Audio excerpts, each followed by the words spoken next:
Hello guys! Hello Sagittarius! Welcome dito sa aking channel Sagittarius. Alamin natin kung anong messages, vibration, gabay energy para sa lahat ng Sagittarius.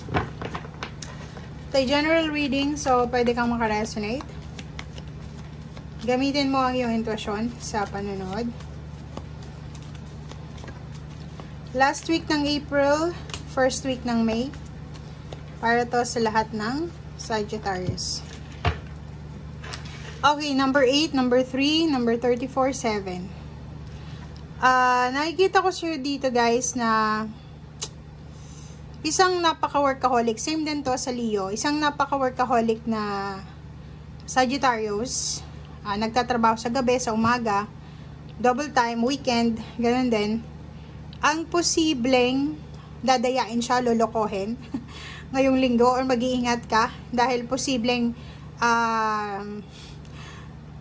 hindi maibigay sa'yo sa linggong ito, or ingat-ingat ka. Mag-ingat ka sa linggong ito kasi yung ginagawa mong trabaho or yung ginagawa mong sacrifices ay posibleng ibang tao yung mag-harvest yan. Nandito kasi yung first person sa pera siya. Ingat-ingat ka Sagittarius sa linggong ito dahil pwede kang maloko, ma-scam ngayong linggo, lalo na sa usaping pera. Okay? Next card is number 30. Sinasabi ng barahan na pwedeng humantong ito sa kaso or sa barangay or kung ano pa man. So comment down below if resonated ka. Relationship, ganun din. May relationship ka siguro. Tapos may matuklasan ka ng mga third party, or niloloko ka, or niloloko kung sino man ito, kakilala mo. So, sinasabi ng baraha sa'yo dito na ingat-ingat ka sa linggong ito.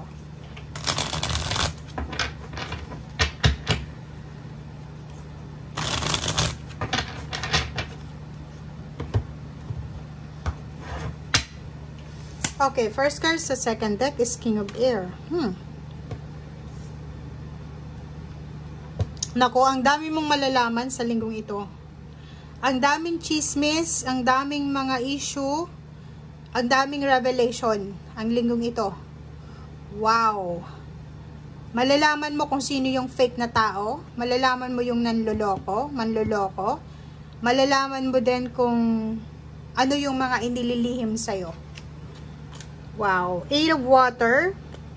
Pero, instead na i-focus mo yung sarili mo dito, ang gagawin mo sa linggong ito is ignore mo na lang. 'Di ba? So, yun.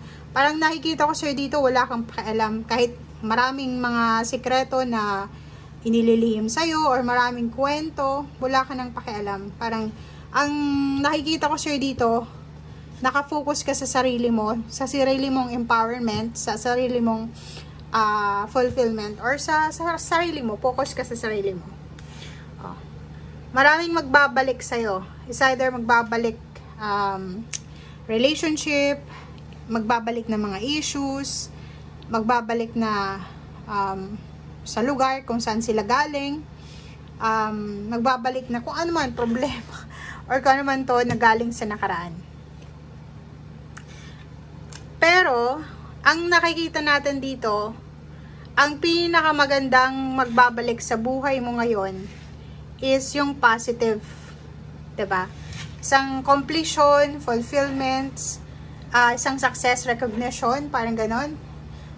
Babalik na yung sigla ng relationship mo, babalik na yung sigla ng financial mo, parang ganon.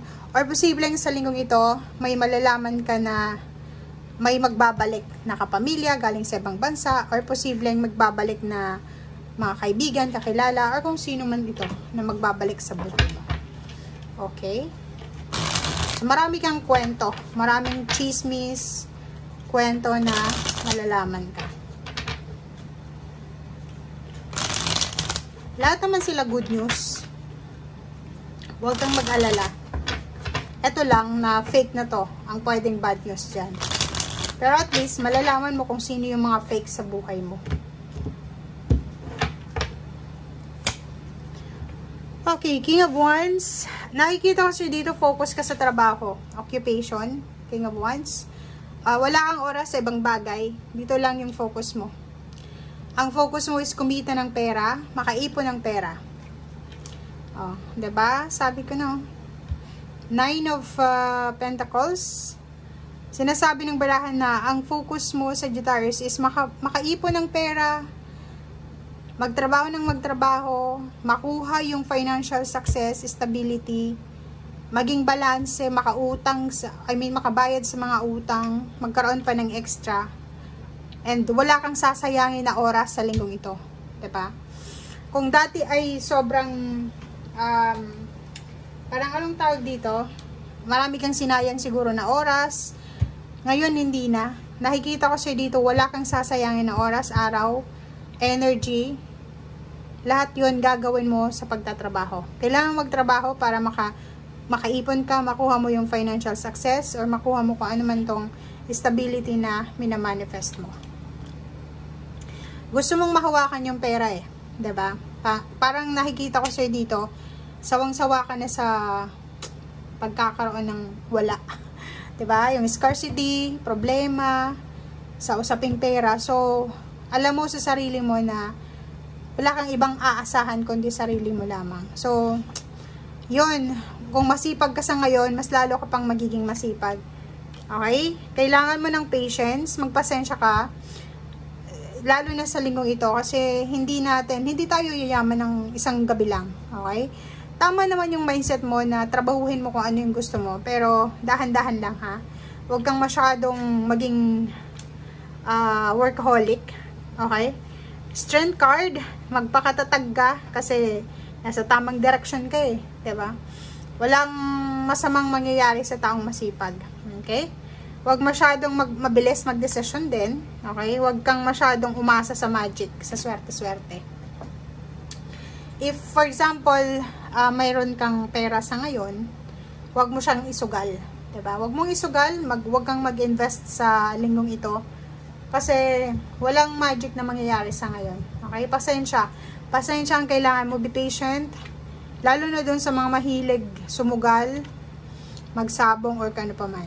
Pero ang linggong ito, it's a confirmation, assurance, confirmation na may magsisimula dito na balanse sa buhay mo, pinansyal. Ito yung posibleng nahang, pwedeng yung trabahong hindi natuloy 2 years ago, 2 months ago, ay posibleng matuloy na. Ito yung business na hindi natuloy few months ago, ay posibleng matuloy na, diba? Yung offer sa'yo na relationship, partnership, or kung ano pa man to na offer sa'yo few months ago, ay posibleng matutuloy na. Okay? Thank you guys. Bye!